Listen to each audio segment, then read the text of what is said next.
तो हम क्या बता रहे थे कि जिस प्रकार आप विदेश की बहुत प्रशंसा सुनते हैं, पर जब आप वहां जाएंगे तो आपको अनुभव होगा कि जो सुना था वैसा कुछ भी नहीं है, बिल्कुल विपरीत है। ठीक वैसे ही देवलोक में पृथ्वी की बहुत महिमा गाई जाती है।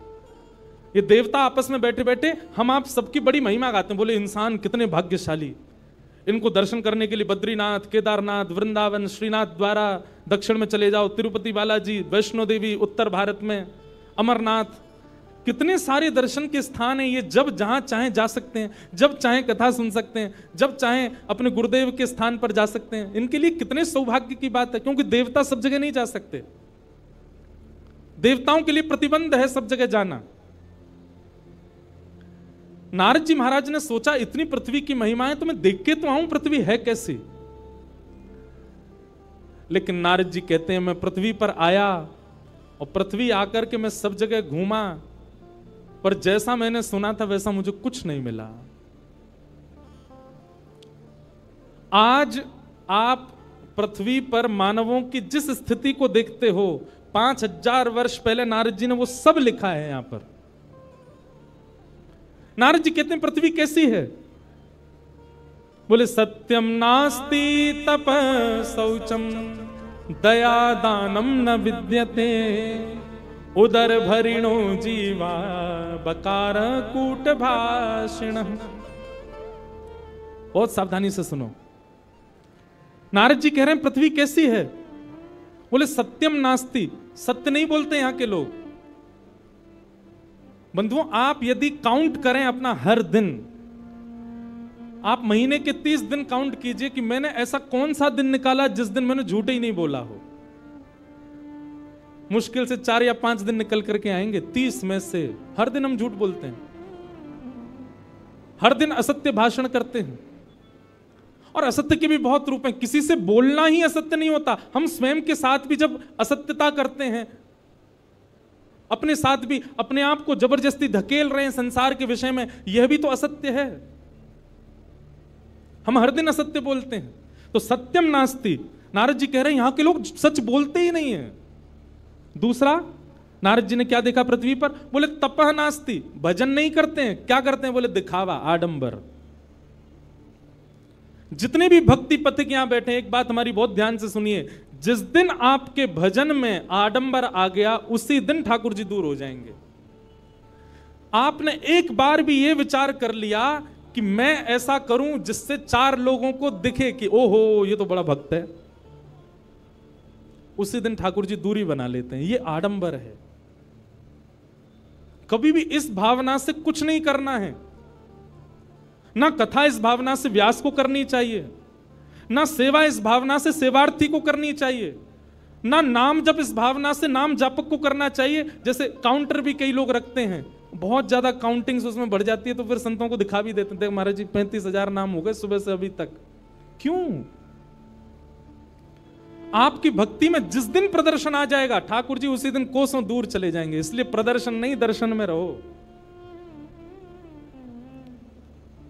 एक बात सदैव याद रखना,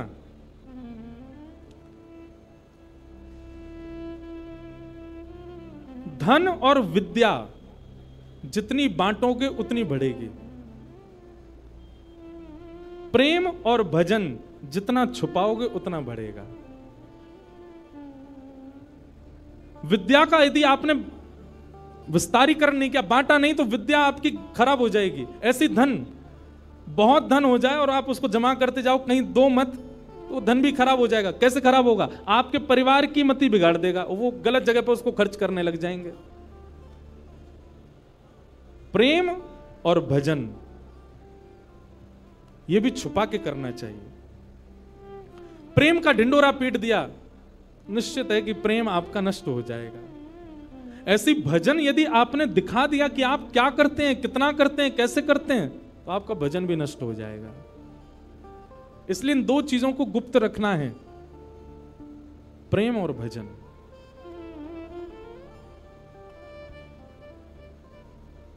नारद जी महाराज कहते हैं सत्य नहीं बोलते संसार के लोग, तप नहीं करते। बोले भजन तो गोपनीय रूप से होता है, यहां तो दिखावा करते हैं लोग। तपह नास्ति, शौचम नास्ति, बोले पवित्रता केवल दिखावे की है। नहा लेते हैं 2 बार दिन में, लेकिन पवित्र नहीं है। हम लोग स्वच्छ तो रहते हैं, हम लोग सुंदर तो रहते हैं, पर पवित्रता नहीं है। पवित्रता बाह्य नहीं होती, भीतर की होती है। पवित्र नहीं है। तपह नास्ति, शौचम नास्ति, तपह नास्ति, और क्या कह रहे हैं, बोले दया नास्ति, दया भी नहीं है हम लोगों के अंदर। दया के नाम पर भी हम केवल दिखावा करते हैं। और फिर क्या कह रहे हैं, बोले दानम नास्ति, दान भी नहीं करना जानते हम। एक बात हमारी सुनिएगा, दान का स्वरूप शास्त्रों में बताया गया कि अगर आपने किसी को कुछ दिया और देने के बाद में अगर आपने किसी से जाकर के कहा ये तो मैंने दिया था, उसी समय आपका दान का पुण्य खत्म हो जाता है। किसी को प्रदान करने के बाद आप गा नहीं सकते कि ये मैंने दिया था। और दान का मतलब धन देना ही नहीं होता, दान का मतलब वस्त्र देना ही नहीं होता, दान का मतलब असहाय को उसकी जरूरतमंद वस्तु देना ही नहीं होता। दान के रूप में बहुत कुछ आता है। कई बार ऐसा देखा गया कि किसी व्यक्ति की सहायता से कोई व्यक्ति बहुत श्रेष्ठ बन गया। अब वो श्रेष्ठ बन गया तो वो नीचे खड़ा खड़ा सबको बोलता है मैंने ही तो बनाया इसको, मेरे ही भजन से, मेरे ही बल से, मेरे ही, मुझसे पैसे मांग के ले गया था, आज देखो इतना बड़ा आदमी बन गया। आप नहीं कह सकते इस बात को।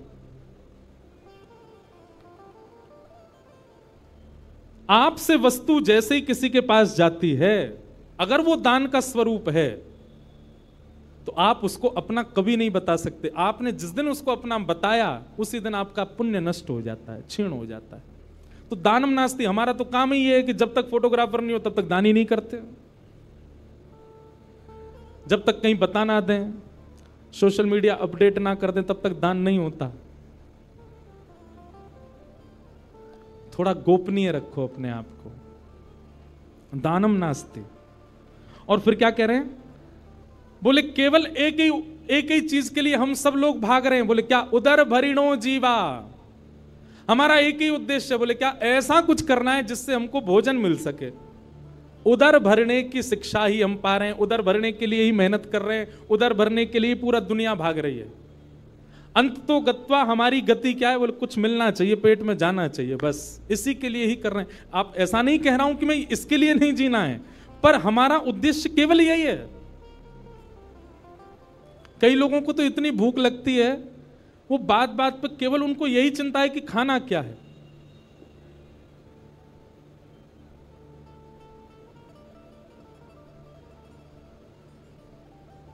उदर भरिणो जीवा, नारद जी कह रहे हैं पृथ्वी के लोग ऐसे हैं। कैसे हैं, बोले उदर भरिणो जीवा। और फिर कैसे, बोले बरा का कूट भाषण, केवल दिखावे में अच्छा बोलते हैं, अंदर से सामने वाले का बुरा ही चाह रहे हैं।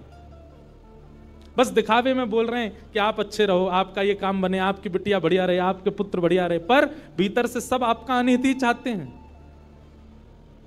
और नारद जी ने बहुत कुछ वर्णन किया। और क्या कहते हैं, बोले पाखंड निरता संतो विरक्ता सपरिग्रह तरुणी प्रभुता गे शाल को बुद्धिदायक। देखो, सत्य कड़वा होता है और कई लोगों को अच्छा भी नहीं लगता, पर यह सत्य है। हमको सत्य बोलना होता है तो हम मंच से ही बोल देते हैं। यहां सब सार्वजनिक सुन लेते हैं ना लोग, अब एकांत में कोई मिले तब नहीं बोलता मैं। क्या बात कह रहे हैं, तो कहते हैं पाखंड निरता संतो, बोले साधु संत सन्यासी विरक्त,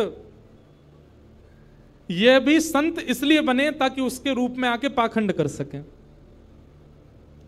सबके लिए ऐसी बात नहीं कही जा रही है, पर अधिकतर परसेंटेज ज्यादा उन लोगों की है जिन्होंने भेष धारण किया है केवल। वास्तविक में वो संत नहीं है, वास्तविक में उनके मन में भाव नहीं है। और विरक्ता सा परिग्रह, है तो विरक्त, सब चीज से छूटे हुए, पर कहीं ना कहीं उनके मन में भी परिग्रह की इच्छा होती है, परिवार बसाने की इच्छा होती है। और क्या कह रहे हैं, बोले तरुणी प्रभुता गे है, घर में किसकी चलती है, बोले पत्नी की चलती है। तरुणी प्रभुता गे है, माता पिता नहीं, बड़े बुजुर्ग नहीं, पर विवाह हो जाए तो पत्नी ही सर्वस्व है। तरुणी प्रभुता गेहे शाल को बुद्धिदायक। बड़े भैया की बात नहीं मानेंगे, छोटे भाई की बात नहीं मानेंगे, पर साले साहब यदि कुछ कह दें तो वो हमारे लिए सिरोधार्य है, शाल को बुद्धिदायक।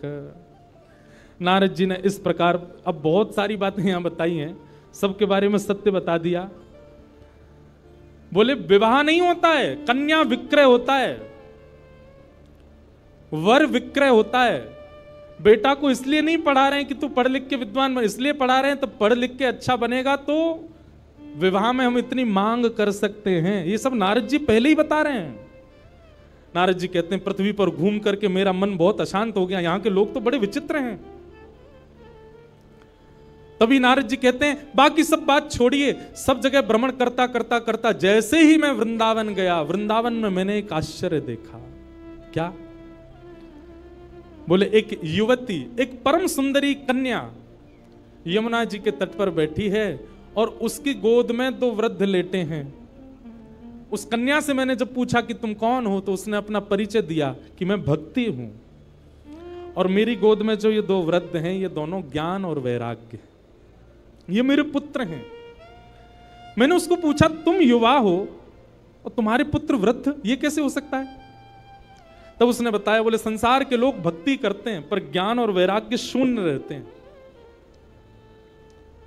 भैया हमारी प्रार्थना है, केवल भक्ति मार्ग में आ जाना अच्छी बात है, पर भक्ति के 2 पुत्र हैं ज्ञान और वैराग्य, उनके बिना यदि आप भक्ति मार्ग में जाओगे तो आप कभी ना कभी फिसल सकते हो, कभी ना कभी रुकावट आ सकती है। और ज्ञान और वैराग्य इतने कठिन मार्ग नहीं है, ज्ञान और वैराग्य इतने बड़े कठिन नहीं है जितना आपको लगते हैं। ज्ञान का मतलब बहुत स्पष्ट है, सही और गलत की पहचान को ही ज्ञान कहते हैं। ज्ञान का मतलब बहुत नॉलेज ले लेना नहीं होता, बस सही और गलत क्या है इतना विवेक बुद्धि आ जाना, इसी को ज्ञान कहते हैं। और वैराग्य का मतलब सब छोड़ देना नहीं होता, वैराग्य का मतलब सबसे विरक्त हो जाना नहीं होता, वैराग्य का मतलब सबके बीच रहते हुए भी उसके प्रति आसक्ति ना होना, उसको वैराग्य कहते हैं। हम कथा वक्ता हैं, हम सब जगह जाते हैं, हर प्रकार के लोगों से मिलते हैं, हर प्रकार की वस्तु, हर प्रकार का भोग हमारे सामने आता है, पर उसके प्रति इच्छा ना होना, इसी को वैराग्य कहते हैं।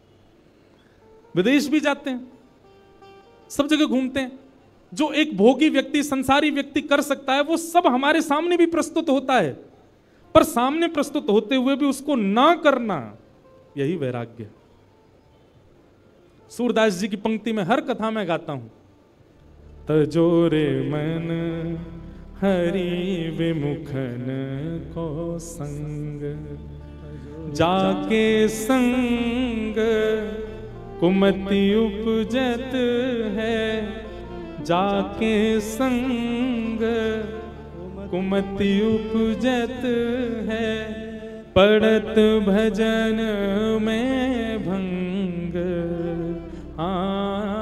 पड़त भजन में भंग, तजोरे मन हरि विमुखन को संग, तजोरे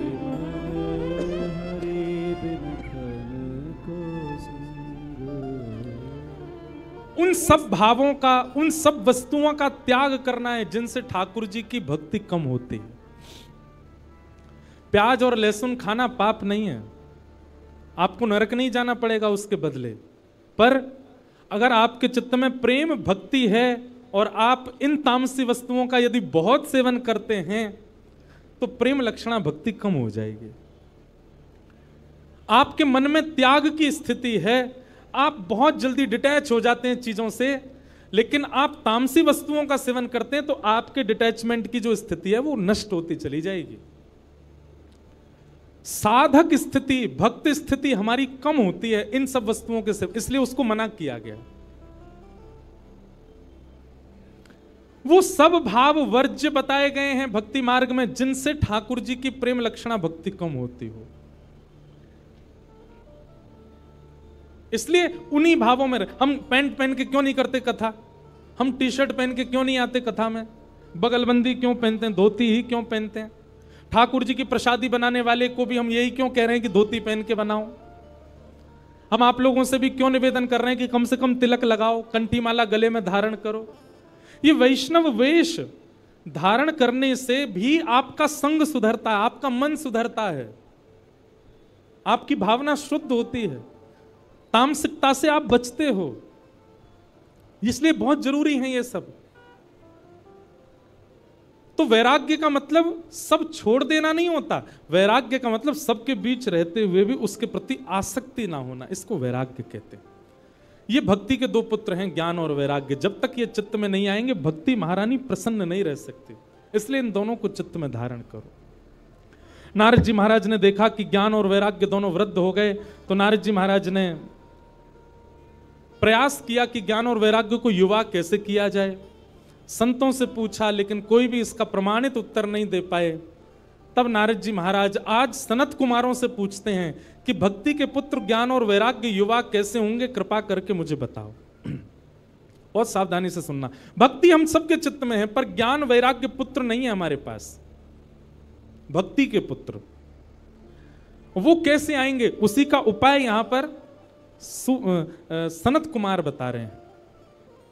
और सनत कुमार कहते हैं ज्ञान वैराग्य की पुष्टता के लिए, ज्ञान वैराग्य के लिए, युवावस्था के लिए क्या करना है। सत्कर्म सूचको नूनम ज्ञान यज्ञ स्मृतो बुधई श्रीमद्भागवतालाप सतु गीत सुखादि। बोले भक्ति के सहित ज्ञान और वैराग्य को यदि चित्त में युवान करना है तो भागवत की कथा सुनो। श्रीमद् भागवत की सप्ताह कथा को ध्यान पूर्वक एक एक शब्द को श्रवण करो।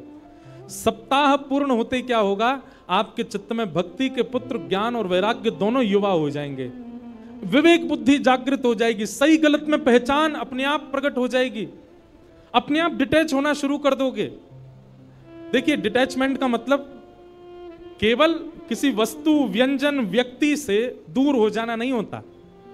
डिटैचमेंट का मतलब और क्या होता है, विरक्ति का मतलब और क्या होता है।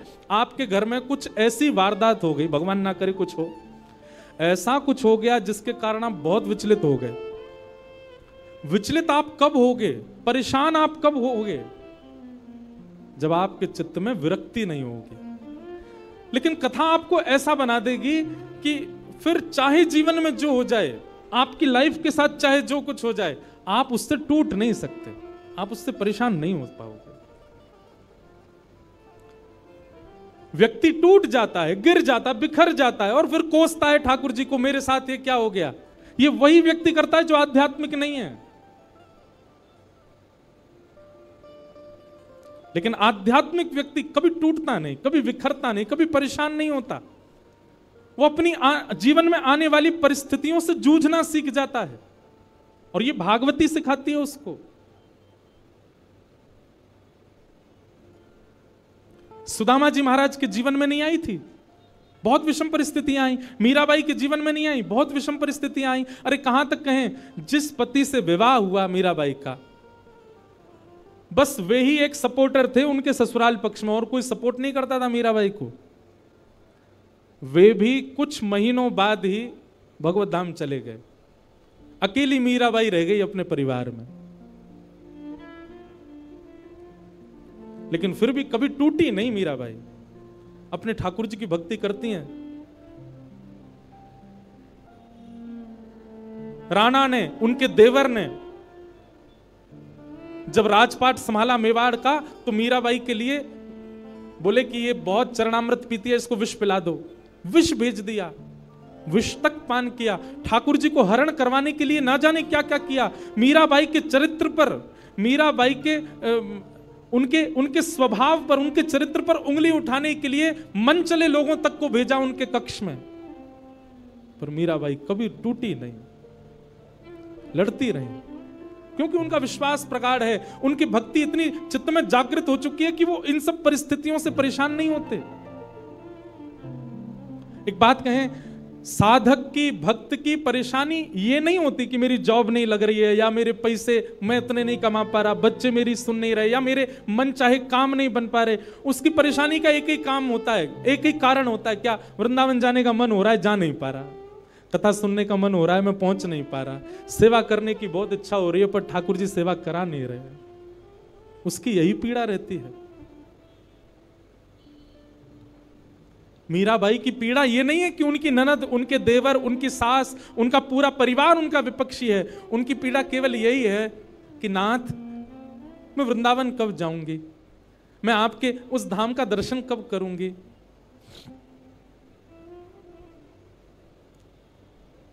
कथा आपको ऐसा बना देती है कि फिर संसारी आने वाली पीड़ाएं आपको अनुभव नहीं होती हैं। आपकी पीड़ा का कारण केवल ठाकुर जी हो जाते हैं कि ठाकुर जी क्यों नहीं मिल रहे हैं। पीड़ा केवल यह है।